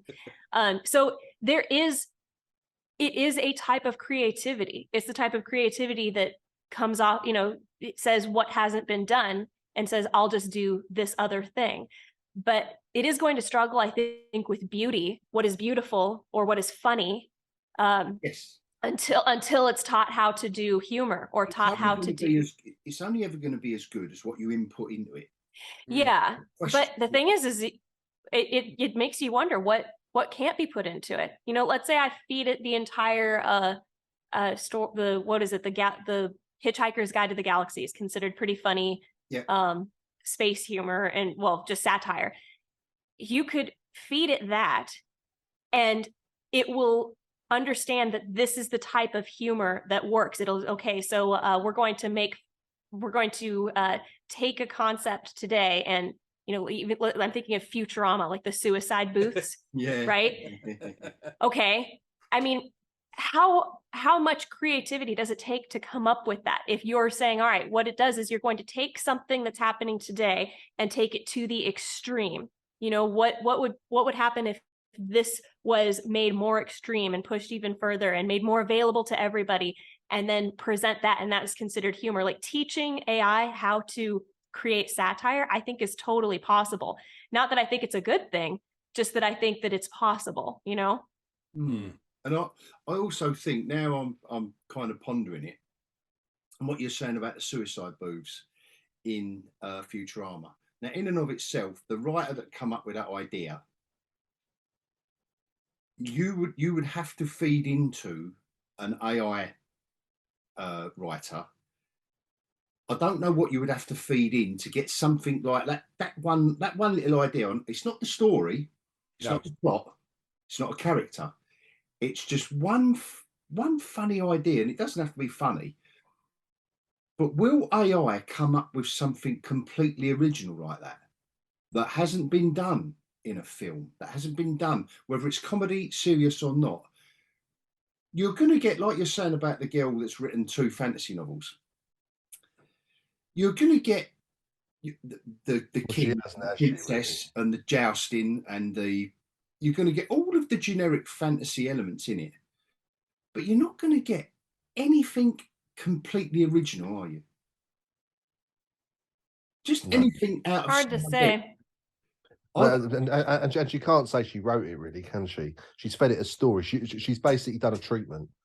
Yeah, that's all she's done. So for me, I mean, I feel like I'm like an old man now, but I'm not interested in it. I've got scripts. I've got multiple scripts everywhere. I would want to write that myself all the way through. I would want someone else to check it, obviously, but I'd want to write it myself all the way through. If I decide to do a novel tomorrow, I would want to write that from beginning to end, to say that's the work I've produced, put it out there. You either love it or you hate it, whatever. But I've done that. I'm proud of that body of work that I've achieved. We actually had that discussion, didn't we, Liz? Yeah, and I said no. And you said no. But that's because as a creative person, though, that is fulfilling for you. That is that's a different side of this argument, I think, entirely. The question isn't, will people want to read it? The question is, will people want to do it, right? Will people want to use AI, or will they want to, like, I would get zero satisfaction out of going to an AI generator and, saying, create a fantasy story for me, and then it spits one out. Why? But for example, like but for example, that writer that's done the 2 books via AI, does she, obviously you know that, but on her book, does it say written by such and such or written by an AI? Because if it's written by an AI, you wouldn't be, you'd be like, okay. I think that's where the human has to come in. And I think that's where anything that's used AI has to declare it. Yeah. And then as human beings, we can say, do you know what? I want to read a book. I want to watch a film. I want to watch a TV show created by humans. And if you tell me it's AI, I'm not going to watch it. Vote with your feet. Yeah. I think because this is all brand new, isn't it? This is really, really brand new, just this year, really, that this is all coming out. But it can be managed. I think it can be managed, but by us. As soon as we forget that we have a choice, I don't want to. All right, I don't want to watch a film. I don't want to watch AI. We make all these choices that we don't like a particular actor or director or company or whatever it is. We don't like a particular genre. Some people might not like horror or whatever. But if we decide, all right, if you want to create stuff for AI, that's not for me.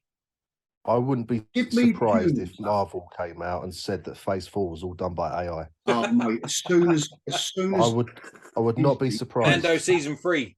If they I would not be 7,000 more people and get a load of robots in, they're going to do it.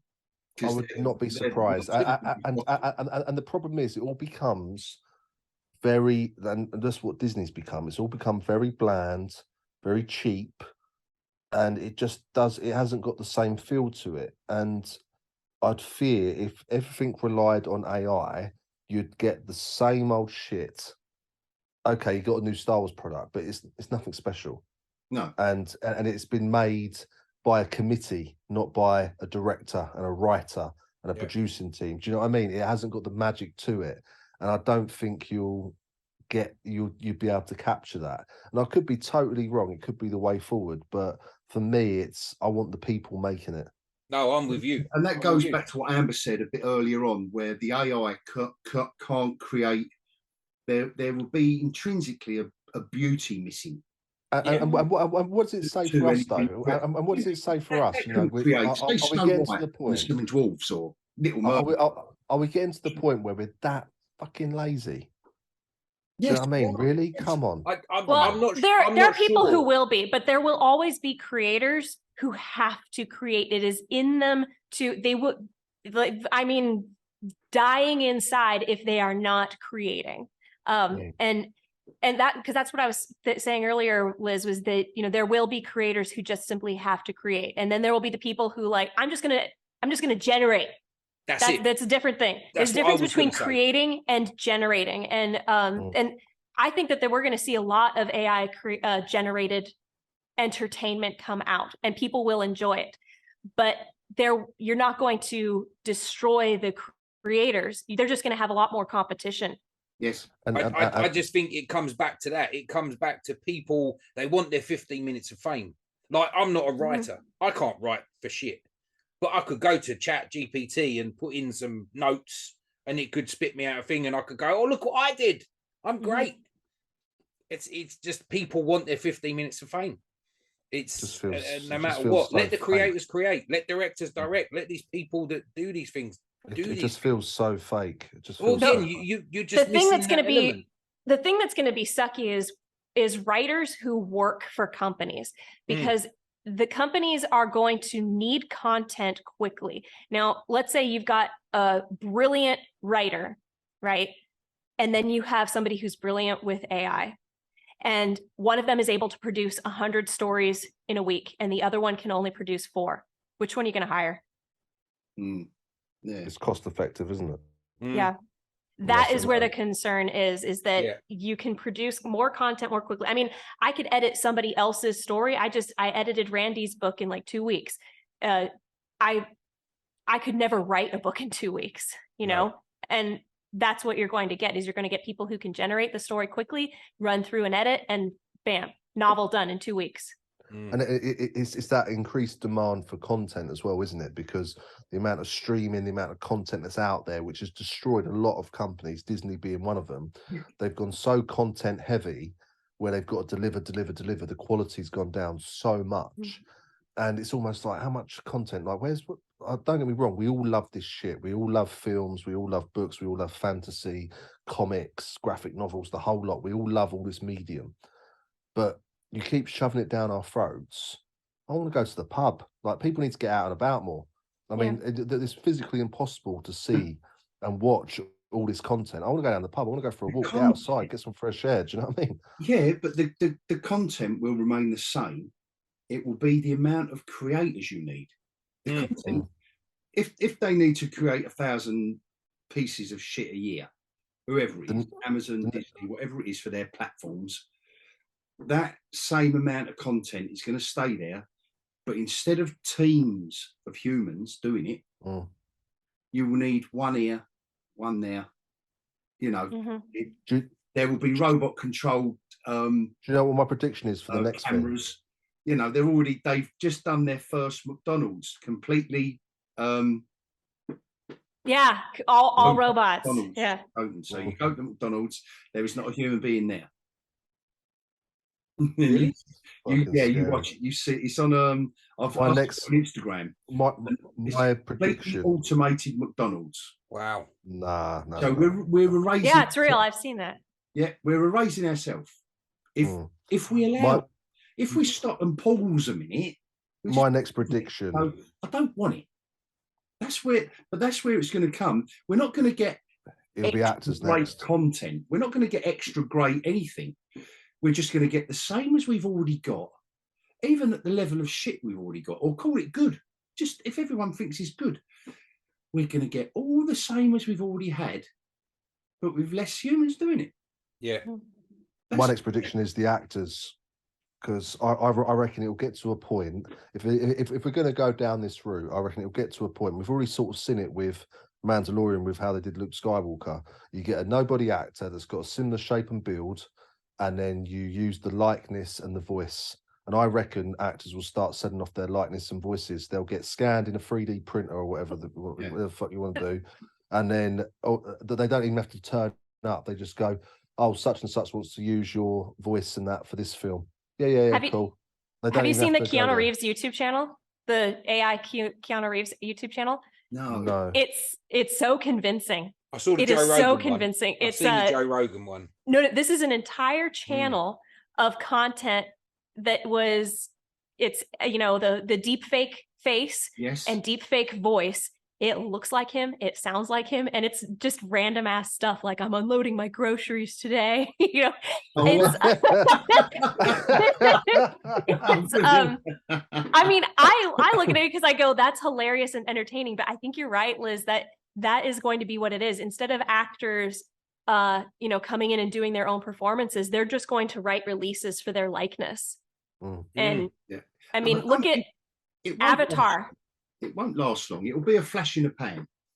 It'll be like 3D movies for a while. AI? I don't know. I think it's very convincing. I think, think about this. You can make a movie starring Keanu Reeves. All you have to do is have a stand-in to be his body.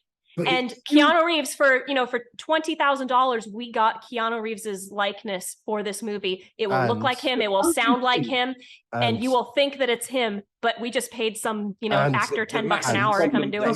Problem with that, though. It still doesn't look right. And in terms of franchises, it will look right. But in terms of franchises, imagine if that technology was in. And you've got the first 10 years of the MCU, and all your main guys, your Robert Downey Jr.'s and all that sort of stuff, are getting older.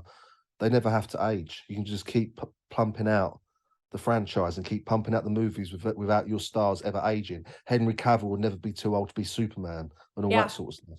The major problem with that, it's scary. the major problem with that though is you can literally make anybody say anything. Yeah. That can cause some major issues. That's the dangerous bit. Yeah, that is the dangerous bit. That's the dangerous bit. But as far as watching content from, or as far as watching films of actors that you know aren't actors, they've just sold their likeness, it just won't. Your brain's processing. I don't care what anyone says when they do the, especially when you know. Maybe if you don't know, they're going to hide it from us, but we'll know because, like Liz just said, say Robert Downey Jr. He's like you're saying, Amber, he's registered his likeness, but it's from when he was younger. Well, we know he's not young anymore, but we're watching him in a film when he's young. But okay, but look at brains are telling us. Look at Avatar. No, but look at the Avatar, the blue people one, the second one. Yeah. You've seen it now, yes? Yeah. Was there any moment in that movie where you went, oh my gosh, I forgot I was watching something that's completely computer generated? Yeah. It happened to me. Yeah. I went, this isn't real. I'm looking at something that is so convincing it's real. And you know, we'll get to the point where we look at that movie even and we go, wow, I've seen now what, you know, have you ever seen those hyper realistic generators for worlds that my brother was really interested in it a couple of years ago when it first started coming out, where it will AI generate a world that looks photorealistic. They're like, let's put a car in the middle of the Mojave Desert and, you know, this type of car, this color, we're going to have it doing this. And it looks real. Like you would look at that and go, if someone videotaped this, I couldn't tell the difference. It's that convincing. And they're getting... Sorry. I was about to say the technology is improving and improving. Yeah. Again, just going by the Star Wars side of it, look at what they first did with Tarkin and Carrie Fisher in Rogue One. Look at how it progressed to Mando end of season 2 with the shitty Luke Skywalker. But then you go to Boba Fett and look at the Luke Skywalker in that. You compare the two images of Luke Skywalker from end of Mando to Book of Boba Fett, the improvement looks like about 10 years advancement. Did you hear that was a fan who did that? Yes, it was. Yeah, it was. That's fantastic. I love that. But yeah, it's like what you're saying, Liz. It's going to be so convincing at some point. Like I know we're going to look back at Avatar 2 and go, Sigourney Weaver doing the voice for the little girl doesn't work. But they're going to improve that. They are going to make it so that, well, we just put her voice through this filter and it will clean it up and make it sound more like a real child. Yeah. That will all improve to the point that you are 100%, your brain is convinced that is real. What you are looking at is real. So the problem that you're talking about, Hog, that will be a good it's going to be a minor thing. It's going to be a tiny thing that people don't. If we use it as a tool, though, Amber, that's good. Like what you're saying, if we use an AI filter for Sigourney Weaver's and say, right, you punch in, make her sound younger and better than she sounded in Avatar 2 because she sounded like an adult talking like a teenager. It's a tool. It's a tool, not our replacement. I can imagine we're going to end up with a young Clint Eastwood. Right now, is conscious of the fact we can use these tools. We can use these tools as long as we realise the dangers and stay on top of it. A bit like social media we spoke about in the past. Even that's in its infancy. That is a very potent, dangerous thing that we still don't know how to use. The thing is, with these tools, we don't know how to use it properly. We know there's dangers. That won't mean anything until there's actually been problems, major problems. I think it was Elon Musk who brought that up. He says you don't create policies and regulations on things until something bad has happened, and then you say you have to create. Yeah, it has to go wrong first. Yeah, and the potential of something going wrong with AI is that, like the scope of danger that is possible is so much bigger. Well, they're trying to make AI in general self-evolving, so it will evolve itself. It will pre-program itself. It will reprogram. Skynet isn't going to happen. Skynet. Get the bunker ready. That's the ultimate goal. It can't be. We can't. There's literally been films. There's literally been films for 30 years warning us of this shit. Yeah, of course. Like, longer than that. Why are we doing it? Longer than that. When was War Games? Oh god. Oh my gosh. Donkeys You years ago. could pluck a shitter out of nowhere. Oh, sorry. I can go worse than that. What was the Electric Dreams? Yes. Yeah. Oh no, I'm gonna see. A psychopathic Alexa. Yeah, that's it. Yeah. But it's What 2001: A Space Odyssey. There we go. Yeah. There you go. Yeah, sorry. But it's like in 10 years' time, we could be having a brand new Marilyn Monroe film at this rate. Yeah. You know what I mean? Like it's They've just been saying that forever, to be fair. Oh, it's gonna happen. You know it's gonna happen. They've been saying that they've been saying that forever. But then it's like then it comes into like with the like ethics side of it. If an actor passes away in the middle of filming, like they did it with at the end of Fast and Furious 7 with Paul Walker, they did it with they did it Tarkin Gladiator. and Rogue. Yeah, what's his face that died making Gladiator? Yeah. What? Who? Oliver Reed. That's it. Oh yeah. Yeah. So it's like, you know, it doesn't even matter if the person dies anymore. They can just still do it. It's scary. Accentuate a couple of scenes, but yeah, you know, like the classic one is always a Marilyn Monroe film. Like you could resurrect her, but someone's still got to act her, haven't they? Yeah. No, they won't. I really think eventually it'll get to the point where you can just be like, I want our actress walking through a hallway towards us. Okay, I want her to trip a little on her left heel, but then stabilize herself. Okay, now when she trips, I want her hand to touch the wall. You can like manipulate everything from your computer. So you won't need mocap. It will just be eventually you won't. Computer generated. No. Yeah, I really do. I mean, do you ever imagine yourself 30 years ago? Could you imagine Avatar 2 would have been possible? No. You would have been like, there's never going to be a movie with special effects so convincing that I think it's real. Here we are. Yeah.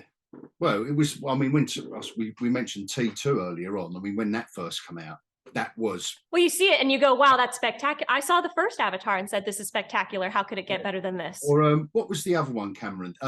Abyss. The Abyss. Oh, The Abyss. Yeah. That was a long time ago. Yeah, but that was playing around with computer-generated effects for our viewing pleasure. Wasn't Jurassic Park computer generated and all? Yeah. That still stands up today, you know. I don't know if you ever, I mean, I'll rewatch that quite, you know. It does stand up well, but you watch it and you still go, ooh, I wish they would go in there and fix this now, because our eye has become trained. You know, you see these movies when they come out and you go, damn, it will never get better than this. And then 10 years later, you go, I never would have thought I would look back at this and say it's gotten better, but it has. Yeah, but I think Jurassic Park is a standout because from the daytime scenes with the little dinosaurs running around, they're the ones that you kind of think, oh, yeah. The T-Rex is still the one for me. It's a wonderful blend, such a wonderful blend of practical and Oh yes, without a doubt. But have you ever seen well, of course, I'm sure you have. What was it? King Kong, Peter Jackson's King Kong. Oh God, yeah. The special effects with that bug scene still get me. Yes. Oh my gosh. I know I had to stick that in there, but as far as like, you know, something that looks real, you never would have thought would look real, but I think it still holds up pretty well. Yeah, I think so. I think so. We went off on we did. The AI tangent there. Yeah. We Beware the machines. The prophecy of doom, the lot of us, man. I've seen it happen before, man. I just wanted to warn you guys. Yeah. Yeah. It must have been Liz who started us off on that. He's given us a little nudge and a wink from Liz.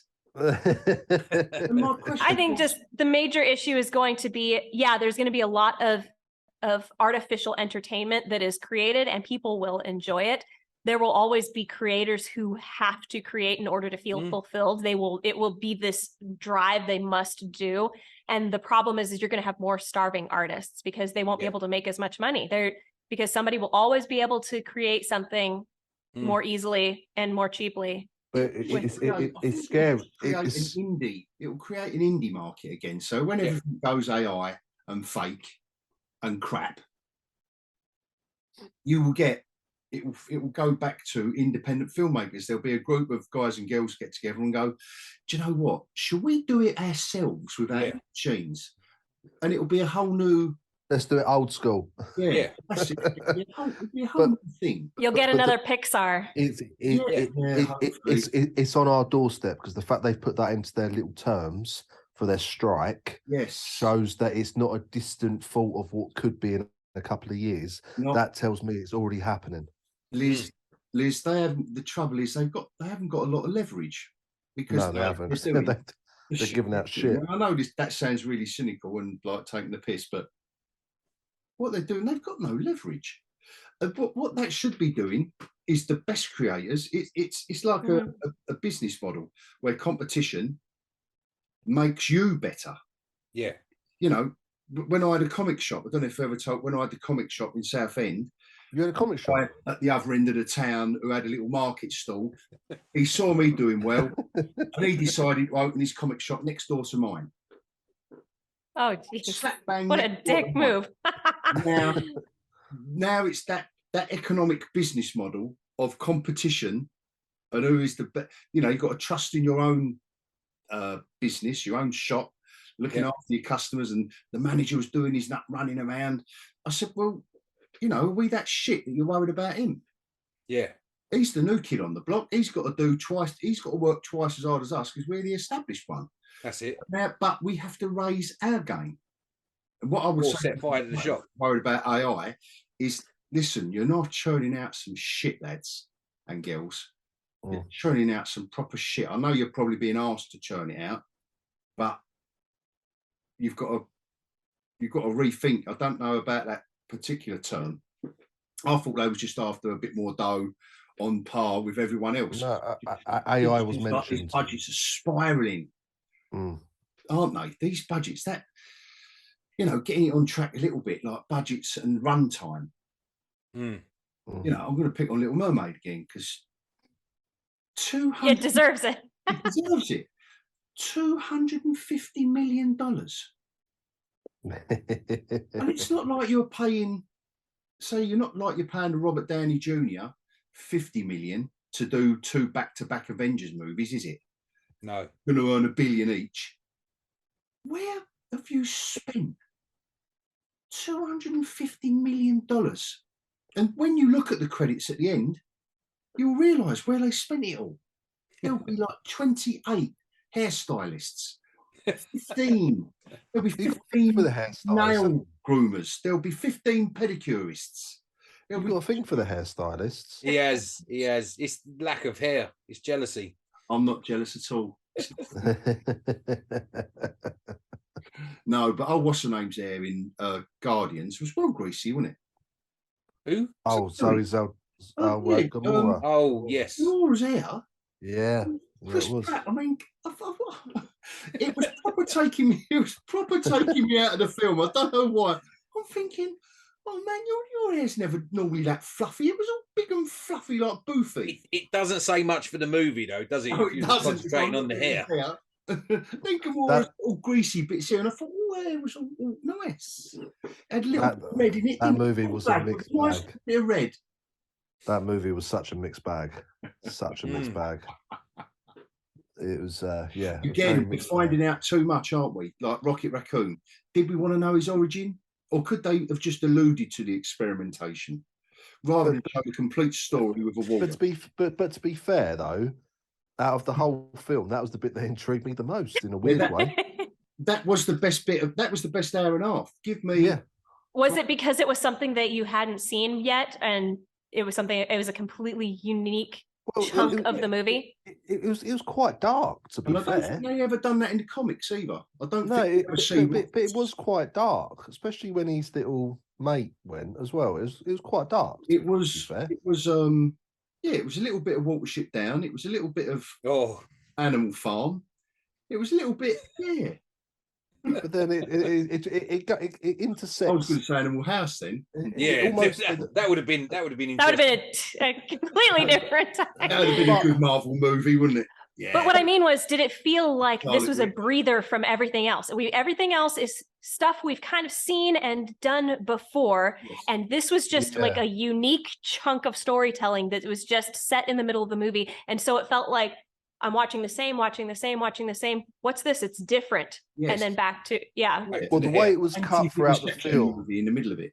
Yeah, the way it was cut throughout the film, it was almost like flashbacks. Like, you know, every 20 minutes you're going to get a flashback of Rocket and like progressing Rocket's story. But it was the stuff in the present that was just a bit off. I would say it's on par with Guardians 2. I wouldn't say it's. I would say, being fair, I would say apart from No Way Home, it's the best thing they've released since Endgame. But I would say it's on par with Guardians 2, and I scored Guardians 2 very low in my original sort of first 3 phases of the MCU. Guardians 1 was always high, Guardians 2 was always low. I'd say it's on par with that. But the strengths was the Rocket stuff, the Rocket scenes. They were the strengths that had a bit of heart to it, and it had some good storytelling. And the bad guy, the old I can't remember his bloody name now. Old High Evolutionary. He was a good.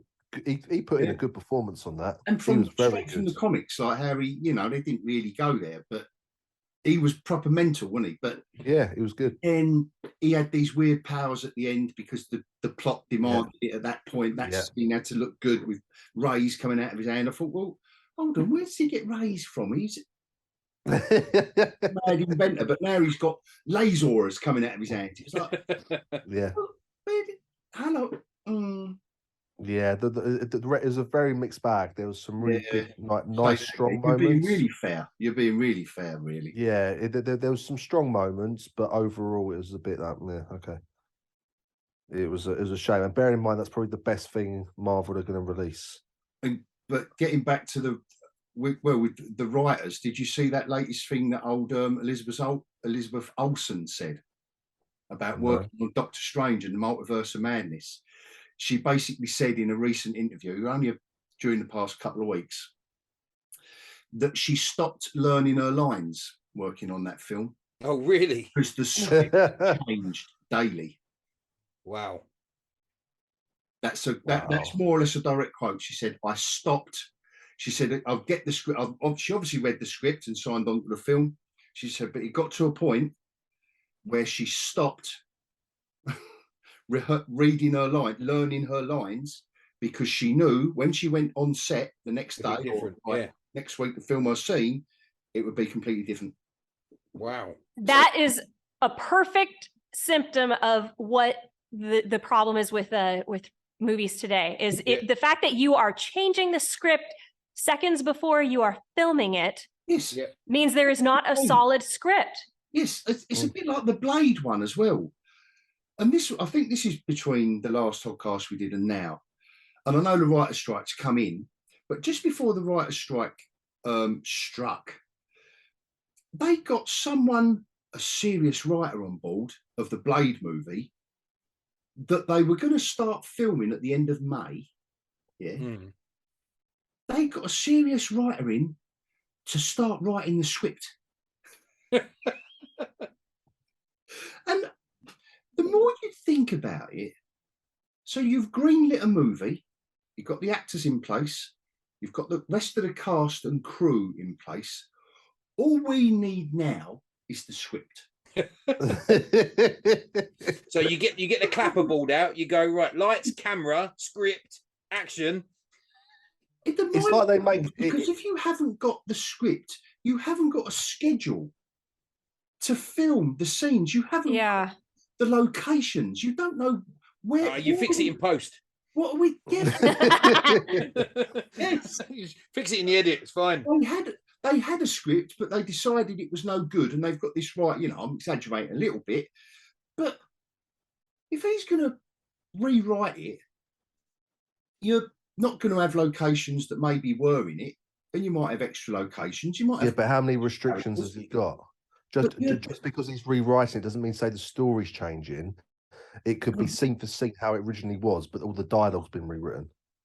Or something like that. Do you know what I mean?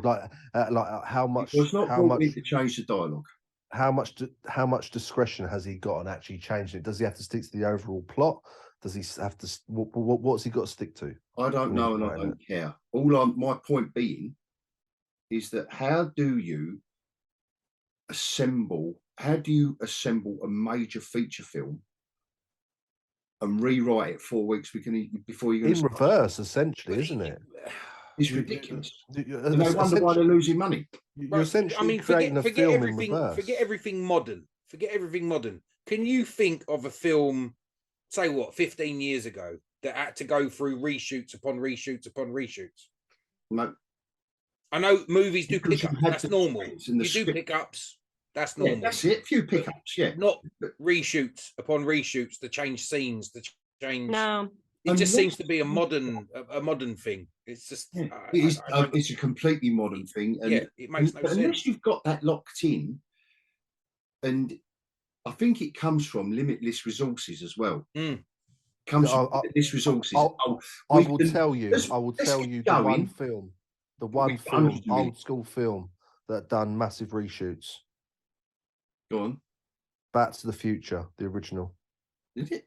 Did they? Yeah, because they actually filmed half the movie with a different actor playing Marty McFly, and it wasn't working. They got rid of him, and they got in Michael J. Fox. Who was the original Marty McFly? That's a different situation, though.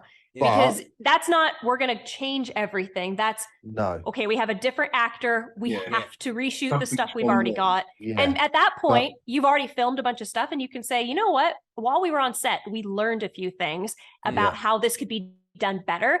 And maybe our writer came up with some better ideas. So some changes were made. I would do that. I mean, if you publish a book and then it gets out there and really good creative critics look at it and say, oh, they should have done this. And you go, dang, I should have done that. If you had the chance to rewrite it, you absolutely would, to make it better and then send it out again. I could see that's a different story than what we're talking about. Different story, but still in terms of the amount of footage they had to redo, Back to the Future is the only example, and it was for a totally different reason. Yeah, exactly. That's the only example I can think of. Nowadays they do reshoots because they do a test screening. It scores really badly. They have to go back and fix it. Yeah. Mm-hmm. But learn from your mistake. Apocalypse Now. When they went, did they do a bunch of reshoots for that one? Oh well, when they went to the Philippines or wherever they went to film it, a storm come through and flooded everyone. Everyone got ill. It took them 2 years to do it. Again, that's a totally different reason. Yeah. Legitimate reason. Coppola had to. He basically Coppola had to just use every resource he had in his life to get that film made. It was upon him. You know, the story behind the film is almost as good as the movie itself. You could make a film about making that film. Yeah. It will happen. They did make a film. I've got the 4K. They done a all singing, all dancing version that included the documentary of the making of it, which is it's awesome. Everyone's getting ill, and oh god, they was out there. They're supposed to be out there for so long, and then they weren't, and then they had to stay there, and oh god. Well, going back to Conan the Barbarian, when they first started shooting that, John Milius had to pull out because war. There was a war. So I was just like, we got to wait a year. I didn't know that. Died down, and everyone. I didn't know that. Yeah. Well, I think that AI discussion's depressed us now. It's killed everything. Well, actually, then one thing. It probably only interests Amber. It probably might not interest anybody else. Did you hear the news about coming out of? It was CinemaCon. It was a few weeks back. The new stuff for the Avatar movie coming out in 2025. The animated Avatar movie, like with Aang. Oh yeah. Did you see the artwork? Yeah, I've heard that the artwork is pretty good. I mean, it looks very good. It looks really good. I think it'll be a success, but they're going to, again, it's going to be a success, I think, because people love the original series so much. They want to see these characters alive again. They want to see them in action. What happened between the stories? But I don't think that it's going to be as good a story. I mean, no, I'm with you. It's not the end of the world anymore. Avatar Aang has saved the world, right? Yes. So there's never going to be a more intriguing goal or climax than save the world or I have saved the world. Yeah. So whatever it is we see, it's not going to be as good. The artwork looks fantastic. And I don't know why. I don't know where it fits in in terms of timeline. I know of. Did you ever watch The Legend of Korra? I watched most of The Legend of Korra, and I said, this is not going anywhere good. And then my sister saw it and said, it doesn't go anywhere good. No. Don't bother. So this is meant to be it's between halfway between the two. Yeah. So and I've read some of what happens. Like I always left the series going, what the hell happened when Zuko asked his dad, where is my mother? They never wrapped that up, but they did in the comics. And I've heard a little bit about what goes on there. And again, it's one of those things where it was less interesting finding out what they planned for it than what I had in my imagination, not knowing what could possibly be. You know, you'll never do that. You will never be able to do that. You will never be able to explain a mystery, and it's better than what people thought in their heads, not knowing what it could be. So if they're going to be trying to tie in that stuff, I don't think it's going to work. Yeah, it's just, I mean, 2025 apparently. So I'm not going to get excited about it. So. That is a very succinct point to wrap it up with, leaving it sometimes to your imagination, because we're talking about that at the beginning. Yes, where these films run times are so long because modern producers seem to think that we need everything explained, but sometimes you need that little bit left to your own imagination. Absolutely. Just leave us a little bit. We can fill in the blanks. Generally, I think you can fill in. You know, you're a bad filmmaker if you're confusing the audience, but we can fill in the blanks. Drop in some hints. Leave it at that. Hitchcock was the classic. You know, I can't show you that woman being murdered in the shower. If I leave it up to you, it will be horrible. It will be horrific. Anything, you imagine something far worse than I can show you. I think who was it that somebody here knows who said it about it's much seeing an attacker with a knife coming after you is not nearly as scary as being in your house and knowing that there's a bad guy with a knife, but not knowing where he is. Right? It was Wilde. Was it Oscar Wilde? Somebody said that. Who was it? No, well, it was that era. I don't think it was Wilde. Well, whoever it was that said that, it's as if writers today don't understand that concept, that the mystery is bigger than reality. Well, that concept is sort of what sold the first Halloween movie. You hardly saw Michael Myers in that movie. Just knowing that he was around somewhere lurking. Do you know what I mean? Like for the first hour and a half of that's nearly a 2-hour movie. That is nearly it's only till the end when you actually properly see him. After that, he's silhouetted, or he's just in the corner, or he's in the distance lurking.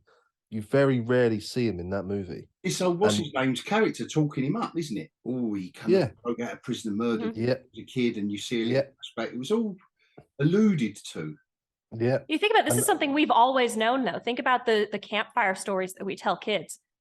And then just imagine if somebody tried to act out some of those campfire stories. It would look ridiculous, right? It would seem stupid. But they're terrifying when it's left up to your imagination. And M. Night Shyamalan really understood that concept. I haven't seen some of his more recent stuff, but in his older movies, that was something he repeated again and again in interviews, was that don't show the bad guy, don't show the danger, just show the reactions to it, because then everybody else is going to be, what are they reacting to? It must be horrible. I think of Signs a lot. I think Signs is such a good movie. It's so much better than people give it credit for. They never once show the alien in its entirety. Like it's always in the shadows a little bit, or you can't see it at all, and I think that's why that movie works, because you can never really see it. You just wonder what's going on. Good film. And anything, and no makeup, no special effect, no anything can really capture what would be more terrifying. It's not going to do it. No. So but anyway, I think that is a great, unless anyone else has got anything else to waffle on about. Not really waffle. That's what good is coming out. What can we look forward to over the next couple of weeks? Extraction. We kind of. Oh, okay. We did Extraction 2. No, we talked about our trailer specials was Extraction 2, wasn't it? Yeah. Oh, I have some news. There is a very, very good writer called Joe Abercrombie, and he writes grimdark fantasy, very elaborate worlds, but very good writing. And he was just picked up for an adaptation of his book called Best Served Cold. And it has got the fantasy world going nuts because everybody's been waiting for a big, epic, well-written, good, strong characters and dialogue fantasy. Like we're talking Game of Thrones, like quality writing. And everybody's hoping that this is going to be an excellent adaptation coming up. Oh. Nice. I'm sure that I don't know why, unless I see an advert for the book in a comic, but I'm sure they've done a graphic novel of that. Best Served Cold? Yeah. I'm sure I've seen that. I have no idea. I'm sure I've seen that title, but I could be wrong. It could, like I say, it could just be an advert on the back for a book. But I will have a look into that. But so that's what I look out for. Yeah. That and Dune. And then you got some point later in the year, you got Full House of Usher as well. I'm still looking forward to that. Oh yeah. Still looking forward to that. That should be good. Yeah. If the monologuing can be toned down a smidge, I think it will appeal to a bigger audience. I like the monologuing because I see what the writing is doing, and I think it's fun and creative, but it doesn't do well for general audiences. Well, it's the full works of Edgar Allan Poe, so it's titled The Fall of the House of Usher, and I think that will be sort of the overarching story, because that story was what, like 10 pages, 15 pages? Yeah, that's pretty short. But what's his face is doing it, so the director writer guy, and he's going to put in some long. It's going to slowly get closer and closer while they're talking for like 20 minutes. That's what he does. That's it. Yeah, but I think he's going to throw some of his other stories in there as well. I don't know what stories, but it's all sort of Edgar Allan Poe based. So it's going to be the works of Edgar Allan Poe under the banner of The Fall of the House of Usher. So I'm very much looking forward to that. I can't wait for that one, but I just hope it lives up to the expectation, because that Midnight Club that he did wasn't that great. I've got through one episode of that. And that was the first time I've watched a Flanagan show or film where I've gone, nah, that's not for me, that one. It was a young adult thing, wasn't it? So that one just wasn't for me. But if it's on the same, if The Fall of the House of Usher is on the same level as Midnight Mass and Hill House and Bly, then we are in for a treat. And I'm very much looking forward to that. Yeah. And it's got Mark Hamill, so even better. Yay! Yeah. Yay. And I think somebody who this is a writer who has had an appreciation for Gothic horror for a long time. So I think that being handed the rights to adapt the father of Gothic horrors, the genre itself, I think he'll do well. I think it's gonna. I hope. I really do think he's gonna do well though. Yeah, it's a very good match. Probably the best match I could think of today. Yeah. I mean, could you imagine what was Tim Burton? Oh my God, would be horrific. As much as I think Tim Burton's great at what he does, I think it would be horrific. This would be good, I think. Yeah. Brilliant. Well, there's a few bits to look forward to then, except AI. Yeah. Just beware the AI. We went down a proper rabbit hole with that one, didn't we? We did. Proper rabbit hole. That's normal. So thanks, guys. Thank you. Good to see you all again. It won't be first year's anniversary soon, isn't it, Hog? It is. First year anniversary. First year anniversary and a live stream. Oh, we're gonna do a live. Oh, live. Yeah, I've got to get my head around the tech, So I might edit that bit out. But yeah, thinking about a live stream. So before then, we'll get another hogCAST in for you guys all around. But as always, thank you very much. Thank you. And well, I'll see you on the next one. Yeah. What's that? About 10, 12 weeks? A couple of months?